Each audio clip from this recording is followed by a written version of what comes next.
Hey everybody, welcome back to Reissued. If you're new here, my name is Andrew. This channel is all about repurposing materials using a little DIY magic to create super unique and affordable clothing and home decor. So I've been back on the weekly upload train, which is awesome. I've been uploading on Saturdays.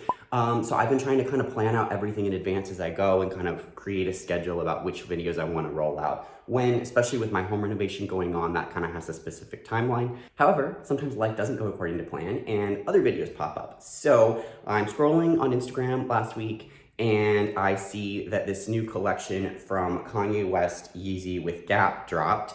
And I saw a photo of this jacket on my story and I was like, drop everything, we need to DIY that. This is a perfect DIY for me for a couple of reasons. It's a biker moment. I know we've done it before. We're gonna do it again. I love this jacket and I would totally wear it. So there's always that. Number two, this jacket is priced at $400. When I was researching this collection, it was like, oh, and there's this and this and this, and then the $400 denim jacket, whoa. And so I'm like, that is a cool DIY moment to sort of recreate, dupe, be inspired by that jacket. So that's what we're gonna be doing this week. Right away that night, I got online and did some online thrifting, and I have a jacket that is coming in the mail today, hopefully. I'm also gonna go to the store and pick up a couple more materials that I think we'll need for this project, and then we'll get started. All right, so I'm heading into Joann now. I'm gonna pick up some RIT dye and hopefully some sort of foam to pad my jacket with. Let's head in.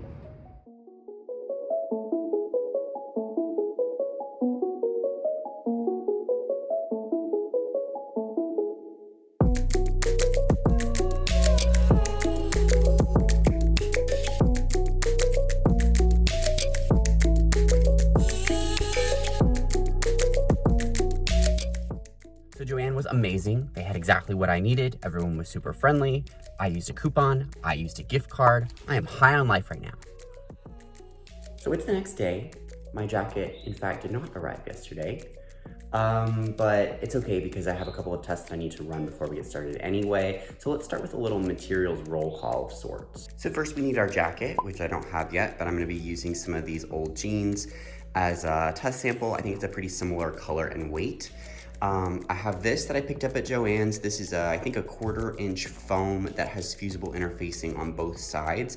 That will allow it to fuse to the outer shell as well as to my lining. For my lining fabric, I have this old lining that came out of a coat that I took apart to, I think it was for the leather jumpsuit video. I picked up some of this denim blue RIT dye yesterday at Joann, and then I got some sandpaper as well.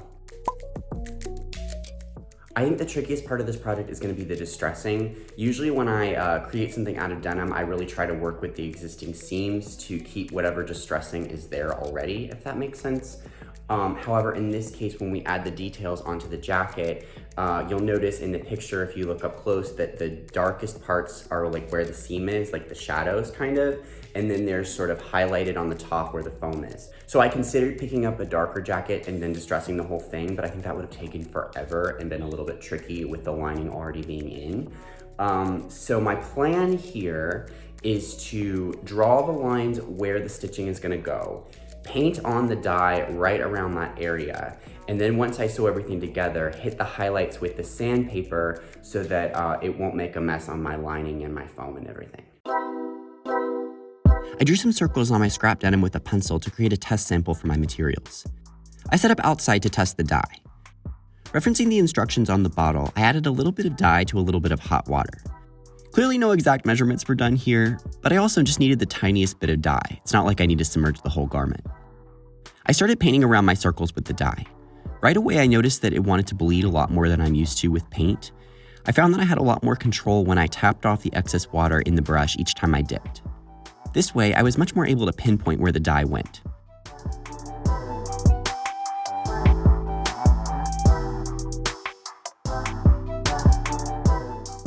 I tried using the straight, undiluted dye off the packaging, and at this point I remembered that the bottle said to add some dish detergent to the mix.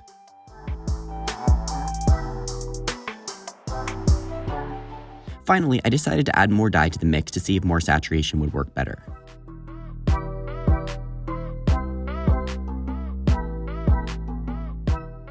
After letting the dye sit on the garment for about 30 minutes, I rinsed and washed it with a little dish soap.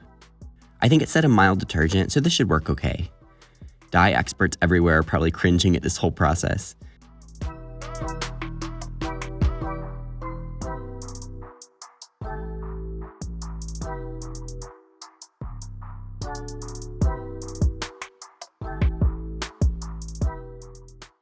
After leaving my samples to dry in the sun for a bit, they look like this. The color definitely lightened a bit more than I'd like. Meanwhile, I cut a matching circle out of my foam.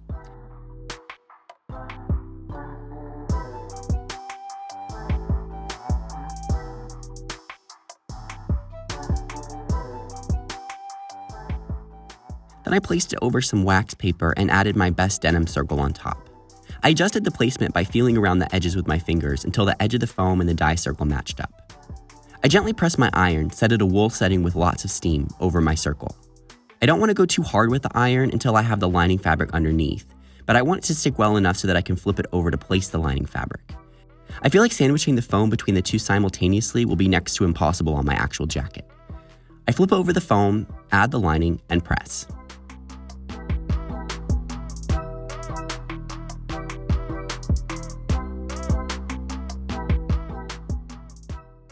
I set up my sewing machine with a denim colored thread up top and a black bobbin. I run a couple test seams to check the tension and then stitch around the circle.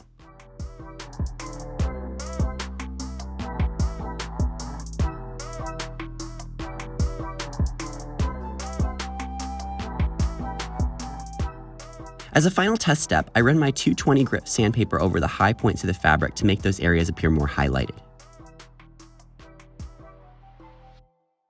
Okay, so I think the test was a huge success. I did learn a couple of things that I'm going to take with me into the final garment.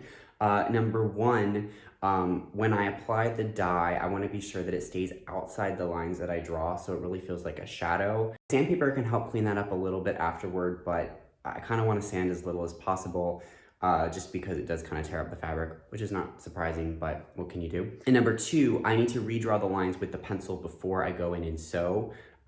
This time when I was sewing, I just couldn't see the lines at all, and so my circle is not as clean as it could have been, or as I'm going to want my final garment to be. So I think that redrawing those lines will give me a really clear sewing line, and if I sew right over it, the stitches will cover it anyway, so not a big deal. And right on time, my jacket is here. Woo!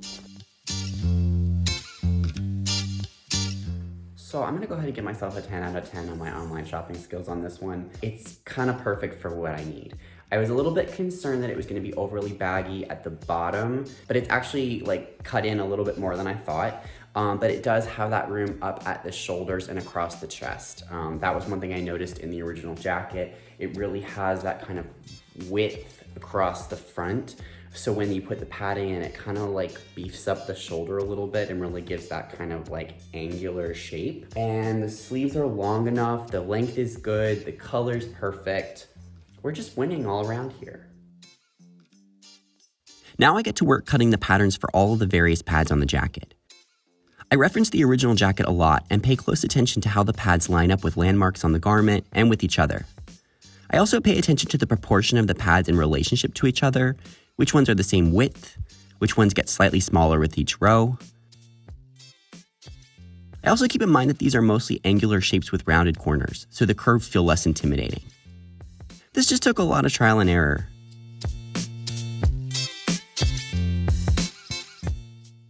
I'm cutting these out of thin cardboard since that extra stiffness will make them easier to trace. However, I did make the upper sleeve pieces in regular paper as well so that I could pin them on and see them in 3D. This was the only part of the garment that I couldn't really get a full idea of in the picture since you could only see the front and back, so I had to make it up a little bit in that area. A few pieces had to be recut or reworked once I started tracing them on. The back was like a puzzle. All the pieces had to fit together perfectly.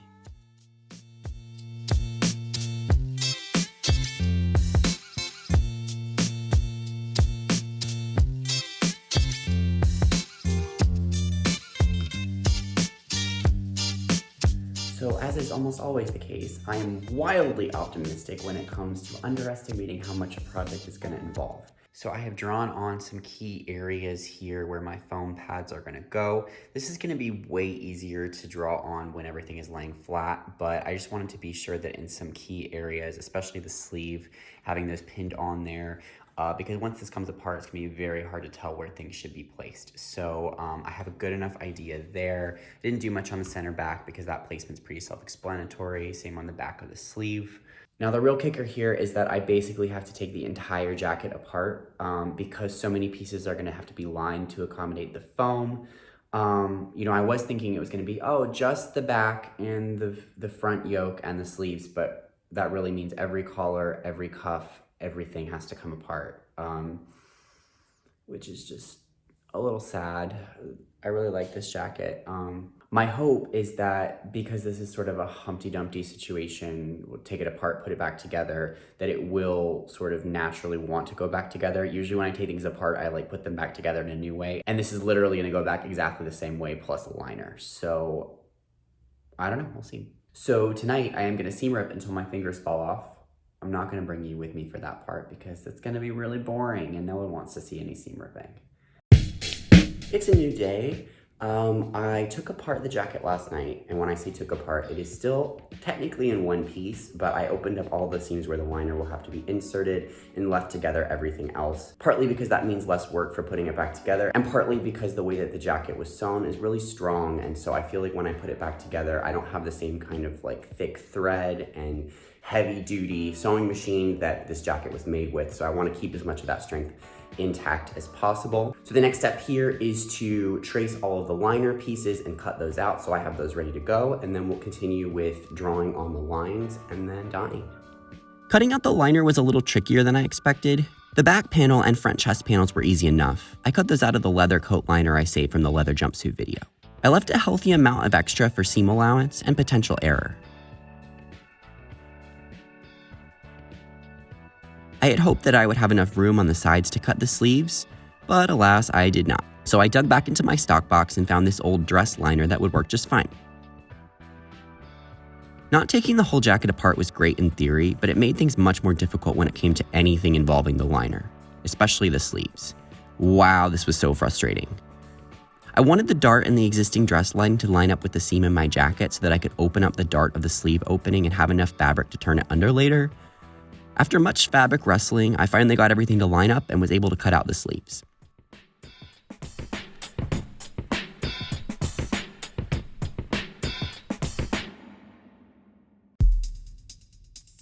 Tracing my pieces was a breeze since I had placed the key pieces already.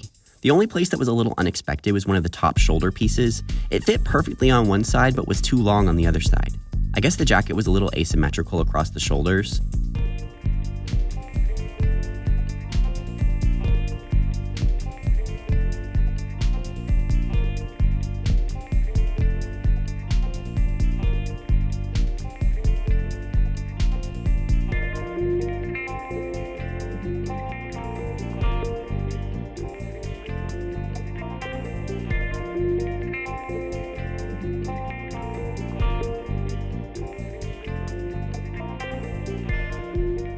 I pulled out my measuring tape to help match the placement of the pieces from one sleeve to the other.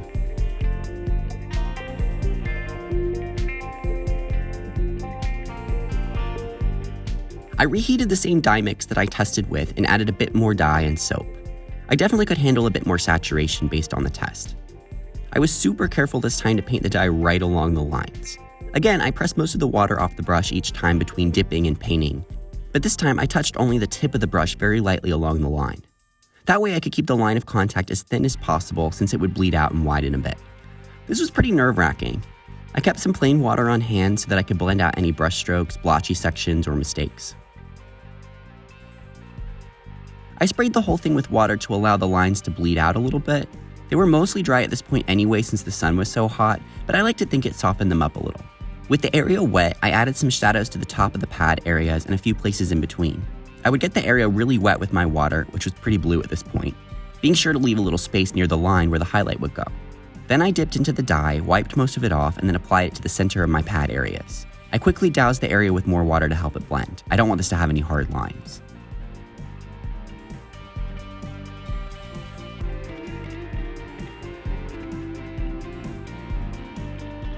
My camera was overheating in the hot sun at this point, so I finished up the sleeves off camera, rinsed them, and left them to dry. Meanwhile, I began the tedious process of tracing and cutting out all of my foam pads. I didn't put too much thought into the order I cut these in, I just went with whatever piece seemed to fit best. I ended up using about half of the yard of fabric I had purchased, so maybe I could have gotten away with buying less. However, this stuff is kinda awesome, so I won't be sad to have some left over.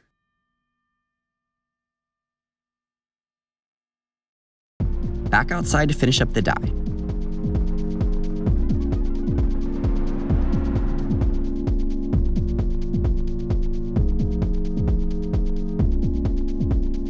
I think this effect worked pretty well. I can still go in with my sandpaper later to brighten the highlights and add new ones, but it was good to get these extra shadows in place to achieve the look of the jacket. This was a perfect project to tackle after last week's Trompe-l'oeil video, since my realistic painting skills are super fresh. I left this to dry in the sun for a bit, and then threw it in the dryer to speed things along. Now we are ready to start attaching our foam pads. Just like in the test, I set the pad on some wax paper, positioned my denim over the top using the dyed outlines as a guide, and gently press the iron over the top. Once I placed my pieces on the denim, I flipped the piece over and placed my lining. I used some pins to be sure that I get the lining piece in the right place with enough seam allowance all around.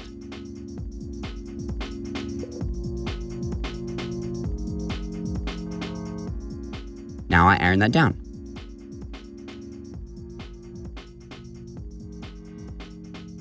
For this first sleeve, I traced around my pieces again to have a clearer sewing line like I thought, but I'm not really sure it helped. Plus, the pieces vary enough in size and shape, so it wasn't super critical that my sewing line was exact, as it was in my test piece that was a literal perfect circle. I take that over to the machine and then stitch around. I found that the most important thing was to sew right over the darkest parts of my dye lines to help sell the effect that the shadows were in the deepest grooves. And now we repeat for all of the pads. I found that I was only able to iron on a couple pads at a time since I had to manipulate the fabric a lot to get it through the machine. If I attached too many pieces at once, the foam interfacing would start to pull away from the fabric on the pieces I hadn't sewn yet. This stuff bonds well enough, but not that well. This led me to find a new technique where I could place the pads on the wrong side of the denim along the lines, press the liner side first, and then flip the piece and iron the denim side. This placement was a little bit easier and faster. A long time later, all the pads are sewn in. All right, I just finished up sewing all 52 foam pads in the jacket. It was not as painful as I thought it would be. It actually went pretty smoothly. It just took a while because there were 52 of them. Time to reassemble the jacket. I start by tucking away the raw edges of the lining wherever possible. On the chest panels, that meant opening up a couple seams, tucking the lining in, and stitching them back down. Easy.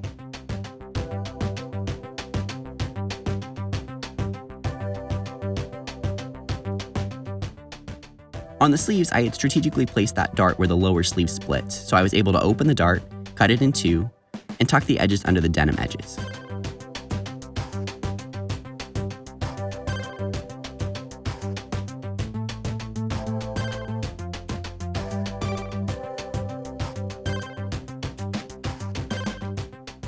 We're on a roll.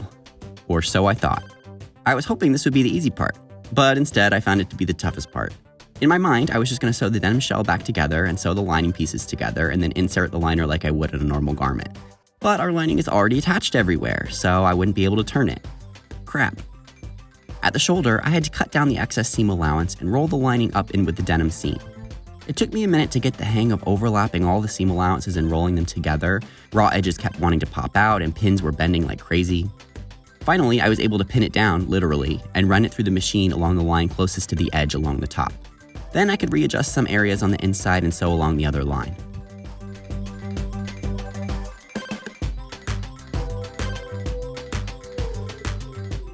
I spent forever attempting to use the same rolling technique for the sleeve seam.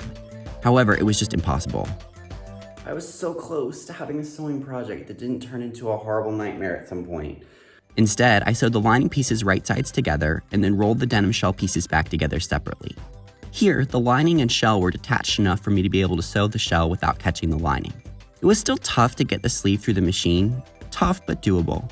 In the end, it was good that the lining and shell were sewn separately so that they could each move freely. I used the rolling method to roll the back lining into the side seams.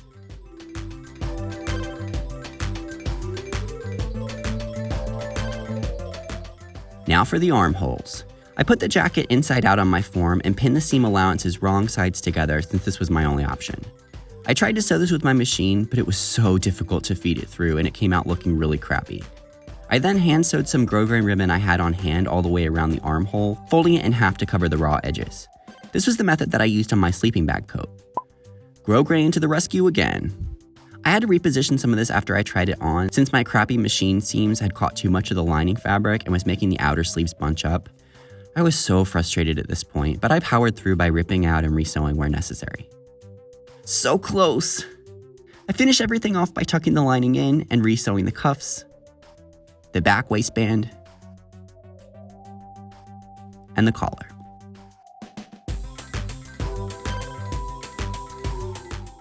I ran my sandpaper in one direction over the surface to brighten up the high points and give that lived-in look. Here, I switched to a 180 grit mesh sandpaper that worked really well. It was a bit rougher than my 220, so it was a little more effective. I opted not to do the big rips and heavy distressing like on the Yeezy jacket. I honestly couldn't bear to destroy the garment I had spent days working on at that level. Plus, I sort of think that the big chairs cheapen the look of the Yeezy jacket. Heavy distressing can be amazing, but here it kind of feels like one thing too many. What do y'all think? Should I have ripped up my jacket more to match the inspiration? I did take a risk by running the jacket through the washing machine and dryer to kind of unify the garment and hopefully soften any hard lines in the dye. I think it worked beautifully and came out looking perfect. The jacket is done. I am so excited about how it turned out, except for the little bumps in the road when putting the jacket back together. Everything pretty much went according to plan, so it's always a joy when that happens. If you like how this project turned out, you know what to do. Hit the like button, let me know that you like it and that you want to see more content like this. I have a lot of really cool projects coming up and I don't want you to miss it, so hit the subscribe button, join the party. Thanks so much for watching. I'll see you guys soon.